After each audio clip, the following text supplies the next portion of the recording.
বিনা প্রতিদ্বন্দ্বিতায় জয়ী ভারতীয় জনতা পার্টির প্রার্থীদের নিয়ে পাণ্ডবপুর পঞ্চায়েতের বিভিন্ন এলাকায় জনসম্পর্ক অভিযান করেন বিধায়িকা অন্তরা সরকার দেব বৃহস্পতিবার বিকেল 4টায়। জানা যায়,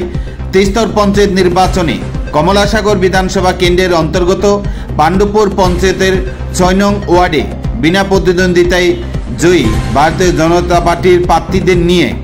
জনসম্পর্ক অভিযান করেন বৃহস্পতিবার বিকালে এলাকার বিধায়িকা অন্তরা সরকার দেব। এদিনের এই জনসম্পর্ক অভিযানে বেরিয়ে কমলাসাগর বিধানসভা কেন্দ্রের অন্তর্গত পাণ্ডবপুর পঞ্চায়েতের 6 নং ওয়ার্ডে বিনা প্রতিদ্বন্দ্বিতায় জয়ী প্রার্থীদের